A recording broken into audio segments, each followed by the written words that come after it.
Welcome to गुलबूटे। पेश खिदमत है जामुन का पेड़, मुसन्निफ कृष्णचंद्र। रात को बड़े जोर का झक्कड़ चला। सेक्रेटरिएट के लॉन में जामुन का एक दरख्त गिर पड़ा। सुबह जब माली ने देखा तो उसे मालूम हुआ कि दरख्त के नीचे एक आदमी दबा पड़ा है। माली दौड़ा दौड़ा चपरासी के पास गया। चपरासी दौड़ा दौड़ा क्लर्क के पास गया। क्लर्क दौड़ा दौड़ा सुपरिटेंडेंट के पास गया। सुपरिटेंडेंट दौड़ा दौड़ा बाहर लॉन में आया। मिनटों में गिरे हुए दरख्त के नीचे दबे हुए आदमी के गिर्द मजमा इकट्ठा हो गया। बेचारा जामुन का पेड़ कितना फलदार था, एक क्लर्क बोला। उसकी जामुन कितनी रसीली होती थी, दूसरा क्लर्क बोला।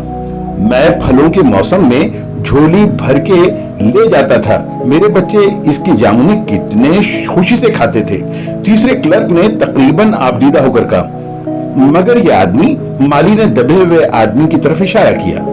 हाँ, ये आदमी। सुपरिटेंडेंट सोच में पड़ गया। पता नहीं जिंदा है कि मर गया। एक चपरासी ने कहा, मर गया होगा, इतना भारी तना जिसकी पीठ पर गिरे वो कैसे बच सकता है। दूसरा चपरासी बोला, नहीं, मैं जिंदा हूं। दबे हुए आदमी ने बमुश्किल कराहते हुए कहा, जिंदा है? एक क्लर्क ने हैरत से कहा, दरख्त को हटाकर उसे निकाल लेना चाहिए। माली ने मशवरा दिया। मुश्किल मालूम होता है। एक काहिल और मोटा चपरासी बोला, दरख्त का तना बहुत भारी और वजनी है। क्या मुश्किल है? माली बोला। अगर सुपरिटेंडेंट साहब हुक्म दें तो अभी 15-20 माली, चपरासी और क्लर्क जोर लगाकर दरख्त के नीचे से दबे आदमी को निकाल सकते हैं। माली ठीक कहता है। बहुत से क्लर्क एक साथ बोल पड़े, लगाओ जोर, हम तैयार हैं। एकदम बहुत से लोग दरख्त को काटने पर तैयार हो गए। ठहरो, सुपरिटेंडेंट बोला, मैं अंडर सेक्रेटरी से मशवरा कर लूं। सुपरिटेंडेंट अंडर सेक्रेटरी के पास गया। अंडर सेक्रेटरी डिप्टी सेक्रेटरी के पास गया। डिप्टी सेक्रेटरी ज्वाइंट सेक्रेटरी के पास गया। ज्वाइंट सेक्रेटरी चीफ सेक्रेटरी के पास गया। चीफ सेक्रेटरी ने ज्वाइंट सेक्रेटरी से कुछ कहा। ज्वाइंट सेक्रेटरी ने डिप्टी सेक्रेटरी से कुछ कहा। डिप्टी सेक्रेटरी ने अंडर सेक्रेटरी से कुछ कहा। एक फाइल बन गई। फाइल चलने लगी। फाइल चलती रही। इसमें आधा दिन गुजर गया। दोपहर को खाने पर दबे हुए आदमी के गिर्द बहुत भीड़ हो गई थी। लोग तरह तरह की बातें कर रहे थे। कुछ मनचले क्लर्कों ने मामले को अपने हाथ में लेना चाहा। वो हुकूमत के फैसले का इंतजार किए बगैर दरख्त को खुद से हटाने का तहिया कर रहे थे कि इतने में सुपरिटेंडेंट फाइल लिए भागा भागा आया और बोला, हम लोग खुद से इस दरख्त को यहां से हटा नहीं सकते। हम लोग महकमा तिजारत से मुतल्लिक हैं और ये दरख्त का मामला है जो महकमा ज़राअत के तहवील में है। इसलिए मैं इस फाइल को अर्जेंट मार्क करके महकमा ज़राअत में भेज रहा हूं। वहां से जवाब आते ही इसको हटवा दिया जाएगा। दूसरे दिन महकमा ज़राअत से जवाब आया कि दरख्त हटवाने की जिम्मेदारी महकमा तिजारत पर आयद होती है। ये जवाब पढ़कर महकमा तिजारत को गुस्सा आ गया। उन्होंने फौरन लिखा कि पेड़ों को हटवाने या न हटवाने की जिम्मेदारी महकमा ज़राअत पर आयद होती है। महकमा तिजारत का इस मामले से कोई ताल्लुक नहीं है। दूसरे दिन भी फाइल चलती रही। शाम को जवाब भी आ गया। हम इस मामले को हार्टिकल्चरल डिपार्टमेंट के सुपुर्द कर रहे हैं क्योंकि ये एक फलदार दरख्त का मामला है और एग्रीकल्चरल डिपार्टमेंट सिर्फ अनाज और खेती बाड़ी के मामलों में फैसला करने का मजाज है। जामुन का पेड़ एक फलदार पेड़ है, इसलिए पेड़ हार्टिकल्चरल डिपार्टमेंट के दायरे इख्तियार में आता है। रात को माली ने दबे हुए आदमी को दाल भात खिलाया। हालांकि लॉन के चारों तरफ पुलिस का पहरा था कि कहीं लोग कानून को अपने हाथ में लेके दरख्त को खुद से हटवाने की कोशिश न करें। मगर एक पुलिस कांस्टेबल को रहम आ गया और उसने माली को दिए हुए आदमी को खाना खिलाने की इजाजत दे दी। माली ने दबे हुए आदमी से कहा, तुम्हारी फाइल चल रही है, उम्मीद है कि कल तक फैसला हो जाएगा। दबा हुआ आदमी कुछ न बोला। माली ने पेड़ के तने को गौर से देखकर कहा, हैरत गुजरी कि तना तुम्हारे कूल्हे पर गिरा। अगर कमर पर गिरता तो रीढ़ की हड्डी टूट जाती। दबा हुआ आदमी फिर भी कुछ ना बोला। माली ने फिर कहा, तुम्हारा यहाँ कोई वारिस हो तो मुझे उसका पता बताओ, मैं उसे खबर देने की कोशिश करूंगा। मैं लावारिस हूं। दबे हुए आदमी ने बड़ी मुश्किल से कहा। माली अफसोस का इजहार करते हुए वहां से हट गया।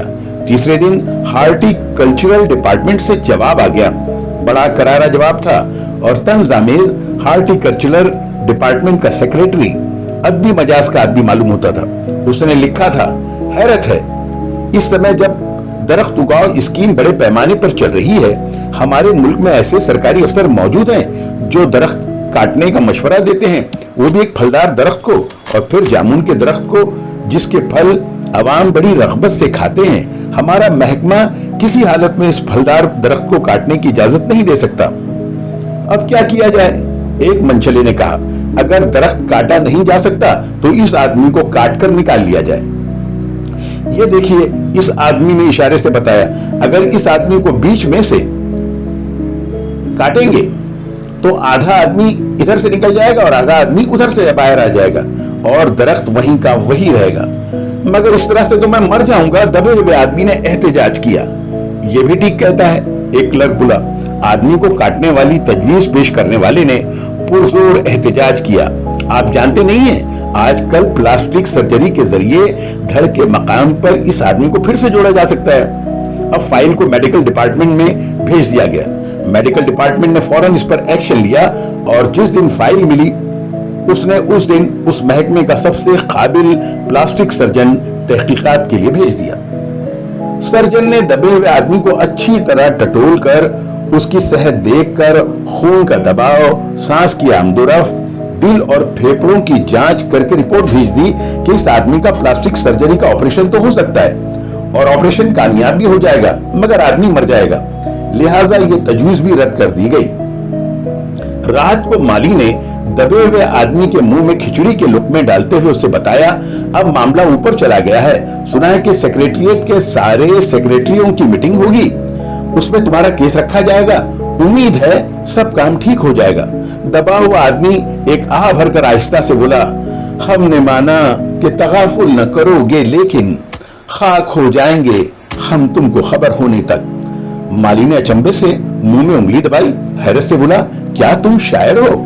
दबे हुए आदमी ने आहिस्ता से सर हिला दिया। दूसरे दिन माली ने चपरासी को बताया, चपरासी ने क्लर्क को और क्लर्क ने हेड क्लर्क को। थोड़े ही अरसे में सेक्रेटरिएट में बात फैल गई कि दबा हुआ आदमी शायर है। बस फिर क्या था, लोग जोग दर जोग शायर को देखने के लिए आने लगे, उसकी खैर खबर पूछने लगे।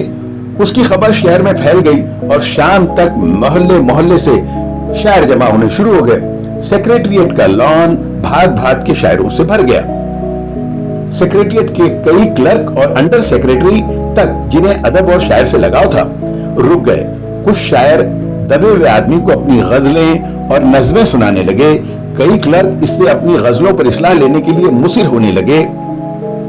जब यह पता चला कि दबा हुआ आदमी शायर है तो सेक्रेटरिएट की सब कमेटी ने फैसला किया कि चूंकि दबा हुआ आदमी एक शायर है, लिहाजा इस फाइल का ताल्लुक ना एग्रीकल्चरल डिपार्टमेंट से है और ना हार्टिकल्चरल डिपार्टमेंट से, बल्कि सिर्फ और सिर्फ कल्चरल डिपार्टमेंट से है। कल्चरल डिपार्टमेंट से इस्तदा की गई कि जल्द से जल्द इस मामले का फैसला करके बदनसीब शायर को इस शजरे सायादार से रिहाई दिलाई जाए। फाइल कल्चरल डिपार्टमेंट के मुख्तलिफ शोबों से गुजरती हुई अदबी अकादमी के सेक्रेटरी के पास पहुंची। बेचारा सेक्रेटरी उस वक्त अपनी गाड़ी में सवार होकर सेक्रेटरिएट पहुंचा और दबे हुए आदमी से इंटरव्यू लेने लगा। तुम शायर हो? उसने पूछा। जी हाँ, दबे हुए आदमी ने जवाब दिया। क्या तखल्लुस करते हो? ओस ओस, सेक्रेटरी जोर से चीखा। क्या तुम वही हो जिसका मजमूआ कलाम ओस के फूल हाल ही में शाये हुआ है? दबे हुए शायर ने इस बात में सर हिलाया। क्या तुम हमारी एकेडमी के मेंबर हो? सेक्रेटरी ने पूछा। नहीं। हैरत है, सेक्रेटरी जोर से चीखा। इतना बड़ा शायर, ओस के फूल का मुसन्निफ और हमारी एकेडमी का मेंबर नहीं है? उफ उफ, कैसी गलती हो गई। हमसे कितना बड़ा शायर और कैसे गोशे गुमनामी में दबा पड़ा है। गोशे गुमनामी में नहीं, बल्कि एक दरख्त के नीचे दबा हुआ है। बराए कर मुझे इस पेड़ के नीचे से निकालिए। अभी बंदोबस्त करता हूं, सेक्रेटरी फौरन बोला और फौरन जाकर उसने अपने महकमे में रिपोर्ट पेश की। दूसरे दिन सेक्रेटरी भागा भागा शायर के पास आया और बोला, मुबारक हो, मिठाई खिलाओ। हमारी सरकारी एकेडमी ने तुम्हें अपनी मरकजी कमेटी का मेंबर चुन लिया है, ये वो परवाना है इंतखाब, मगर मुझे इस दरख्त के नीचे से तो निकालो। दबे हुए आदमी ने कराह कर कहा। उसकी सांस बड़ी मुश्किल से चल रही थी और उसकी आंखों से मालूम होता था कि वो शदीद तशंज और कर्ब में मुब्तला है। हम ये नहीं कर सकते, सेक्रेटरी ने कहा।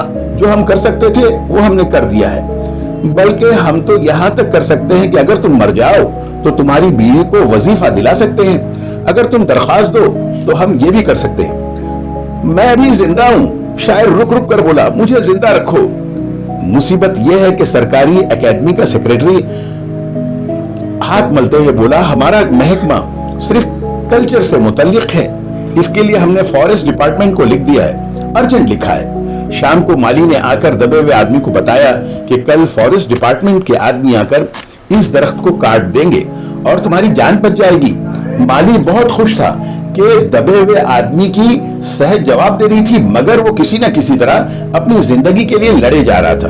कल तक सुबह तक किसी न किसी तरह उसे जिंदा रहना है। दूसरे दिन जब फॉरेस्ट डिपार्टमेंट के आदमी आरी कुल्हाड़ी लेकर पहुंचे तो उनको दरख्त काटने से रोक दिया गया। मालूम ये हुआ कि महकमा खारजा से हुक्म आया कि इस दरख्त को ना काटा जाए। वजह यह थी कि इस दरख्त को 10 साल पहले हुकूमत पेटोनिया के वजीर आजम ने सेक्रेटरिएट के लॉन में लगाया था। अब ये दरख्त अगर काटा गया तो इस अम्र का शदीद अंदेशा था कि हुकूमत पेटोनिया से हमारे ताल्लुकात हमेशा के लिए बिगड़ जाएंगे। मगर एक आदमी की जान का सवाल है, एक क्लर्क गुस्से से चिल्लाया। दूसरी तरफ दो हुकूमतों के ताल्लुकात का सवाल है। दूसरे क्लर्क ने पहले क्लर्क को समझाया, और यह भी तो समझो कि हुकूमत पेटोनिया हमारी हुकूमत को कितनी इमदाद देती है। क्या हम उनकी दोस्ती की खातिर एक आदमी की जिंदगी को भी कुर्बान नहीं कर सकते? शायर को मर जाना चाहिए बिलाशुबा, अंडर सेक्रेटरी ने सुप्रिटेंडेंट को बताया। आज सुबह वजीर आजम बाहर मुल्कों के दौरे से वापस आ गए हैं। आज 4 बजे महकमा खारजा इस दरख्त की फाइल उनके सामने पेश करेगा। जो फैसला देंगे वही सबको मंजूर होगा। शाम 5 बजे खुद सुप्रिटेंडेंट शायर की फाइल लेकर उसके पास आया। सुनते हो?